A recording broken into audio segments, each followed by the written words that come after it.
simple dish, quite easy to make, and a good store cupboard standby.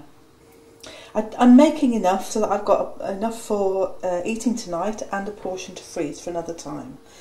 That's going to serve 2 people twice. So we've got 3 cloves of garlic, roughly chopped, an onion, roughly chopped, about 1/4 pound of mushrooms sliced, and a green, yellow and red pepper chopped up. So we're starting with a good drizzle of olive oil across the bottom of our oven-proof dish. You could use butter or you could use other types of oil depending on your personal choice. Once the oil is heating up, we'll add the chopped onions and just saute those gently for a few minutes. We don't want fried onions, we don't want them brown, just cooked for a little while until they are transparent. Hear them sizzling in the pan. Once the onions have sweated a little, we're going to add to them the garlic and the mushrooms. Again, chopped garlic and some sliced mushrooms. And continue cooking for a few minutes. Don't let the pan get too hot or everything's going to start to burn. We'll add those and just give those another minute to blend the flavours together. Could you use any other kind of mushrooms? I mean, if you didn't want to use fresh? I don't think it would be as nice. I mean, these are just ordinary field mushrooms, any sort of mushrooms really. Again, down to personal choice. You can adapt this recipe to suit your own personal taste. Once those have cooked for a few minutes, until you see the mushrooms are cooking nicely, we can then add the peppers to our mixture.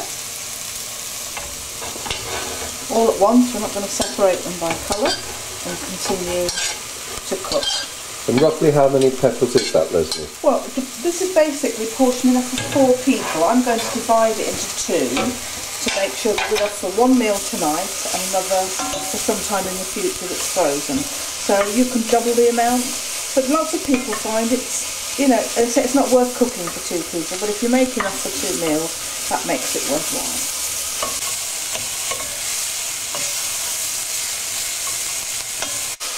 Our vegetables are all cooking nicely now, sizzling in the pan, so we're going to add some herbs. So we're adding herb de Provence, but again any mixed herbs would do, but something with a bit of an Italian or Mediterranean feeling is ideal. Could you use real herbs? Of course, that would be great, but how many of us have to hand a good mixture of Mediterranean herbs, thyme, oregano and things like that? It's a lot easier to use the dried stuff. Next we add a large tin of chopped tomatoes. I say chopped tomatoes because these are already prepared for you, skinned and chopped ready to mix in, a lot easier than you having to do it for yourself. You could use ordinary peeled plum tomatoes out of a tin, but again you'd have to chop them or mash them up a bit to get them into your sauce. So our vegetables are simmering away nicely. We haven't left them for hours or anything like that, it's just a few minutes just to start them softening up. And then to get all the last bit of goodness out of our tin of tomatoes, we're going to pour some wine in there just to rinse the last dregs of tomato out. So I've used about half a can full of wine there, if you can see. Any white wine would do, but it is a Mediterranean dish, so we've used some French Chardonnay, but any white wine would do fine. Fairly dry, not too sweet. So all we need now to do is add a bit of seasoning, some ground black pepper and some salt, and we're ready to put our fish in. So we've added some salt and pepper and just a quick squirt of tomato puree to give the sauce a depth of flavour. Again, a good squirt there and mix it in. It smells pretty good, Lesley, and it looks very good. Just going to add a little bit more, and again this is down to personal preference. So you could use an awful lot or very little? It needs quite a bit, it needs to be a bit spicy. It is after all a hot Mediterranean dish. So now we've created a nice tomatoey vegetable sauce to cook our fish in, and we're going to put in it our fillets of fish. You could use any sort of fish that you wanted. My personal preference is to use loin of cod because there's no skin There's no bones, nothing nasty to pick up while you're eating. I've got here about 1 kilo of fish, which I'm cutting into 4 equal portions. As I mentioned before, that's going to serve us twice. So I'm just going to pop the 4 fillets of fish into the sauce. Not in any particular order, of course. And just push them down slightly so the sauce is covering them, because we don't want the fish to dry out. And we've turned the heat off so that it doesn't start over boiling. And then that's ready to go in the oven. If you have a look at our meal now in the pot, you can see there isn't enough in there to fill the pot to the top. And what can happen then is it will blacken around the edge and dry out the top. So I've got some plain and simple greaseproof paper, which I've wetted. And I'm going to put that into the pot and push it down onto the surface of our dish, which will stop any burning on the top. And then put the lid on the casserole and into the oven for 20 to 25 minutes. Is wetted in the dictionary, Lesley? I'm not sure whether it is, but I think you will guess what I mean by that. So our dish needs to go into the oven now on about gas mark 4 for 20 to 25 minutes.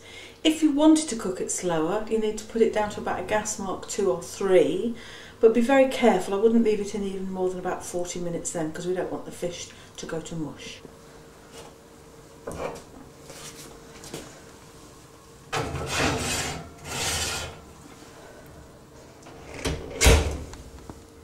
Tonight we're going to serve the Mediterranean fish with rice, and the rice that I've chosen for tonight's dish is basmati and wild rice.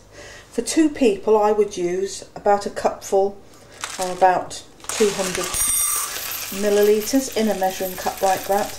And although it doesn't look much at that stage, and that's always the fear, oh, it doesn't look very much, that is adequate for 2 very generous portions. That will cook as per the packet with some salt and boiling water for 20 to 25 minutes as well, so that will need to go on shortly.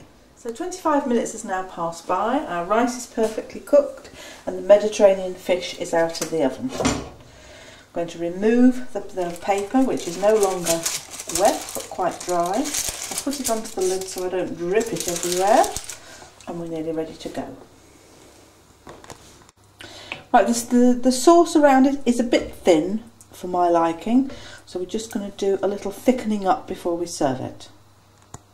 So to thicken the sauce without taking the flavour away, we're just going to make a little thickening out of some softened butter and some plain flour. Just combine those 2 together. Could you do that in a mixer, Lesley, or would it be worth it for this little amount? And I think the answer to that is no. Once the butter has absorbed as much flour as you can make it, we're just going to drop little bits of that into the sauce to thicken it. Just make sure to take care that when you add this, that you're not mashing all the fish up. Just stir it into the edges where the sauce is, and then you will see we get a much more robust sauce to serve it with. We're just going to strain the rice now and rinse it with some fresh boiling water.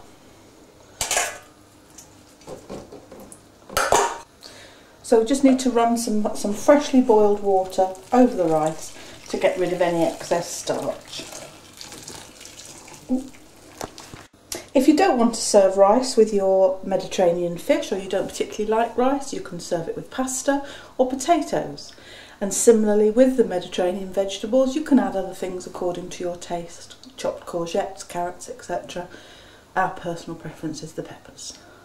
Just to finish it off, we're just sprinkling a little fresh basil on the top for presentation before it goes to the table. Mediterranean fish with basmati and wild rice and a nice cold glass of white wine. Cheers. Next time we'll be trying some homemade soups, so I hope you'll join us then.